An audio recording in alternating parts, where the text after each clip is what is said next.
A review commissioned by the British Foreign Office indicates that Christians are the most persecuted religious group around the world. Its interim findings suggest that Christianity could be wiped out in parts of the Middle East.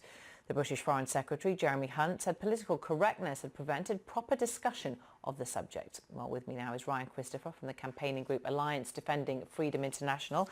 Welcome to you. Thanks very much for being with us. Now, yours is a Christian organisation. What do you make of this report? Presumably you're not surprised by its findings. Not at all, Samantha. Thank you for having me.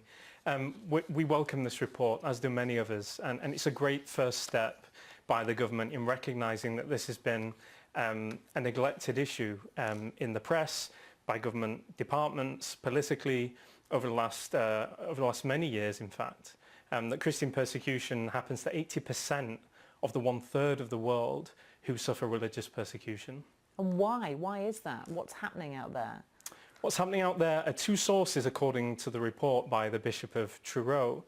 The first key source is Islamist militancy. So in countries such as Syria and Iraq, everybody saw what happened with Daesh, ISIS, ISIL on the ground there, and in other countries too, like Nigeria, where there is an active campaign to obliterate Christianity in all its forms. So the first source is Islamist militancy. The second is a form of extreme statism or nationalism that wants to have an ideological purity. And you see that in countries such as China and North Korea, but you also see it in countries such as India, where many of my colleagues work on the ground. And they see the result of that extreme nationalism, if you like, where Christians are subject to mob violence, accusations of blasphemy or attempts at conversion that are often not true. They find themselves put in prison, sometimes beaten inside police custody, and then afterwards the family that are left outside are subject to more mob violence.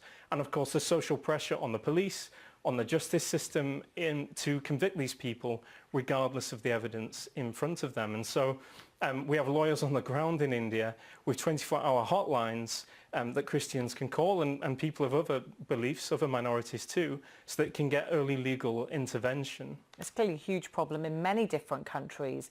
Does this report, and we haven't got the full report yet, but are there any solutions being offered here? In the report so far, there are not solutions. So this is stage one of an interim report. The first stage is mapping out the problem, and the report's done that very well so far. The second stage, which will be published in June, is to do with the internal response of the Foreign Office specifically. So let's remember, this isn't about global solutions or responses.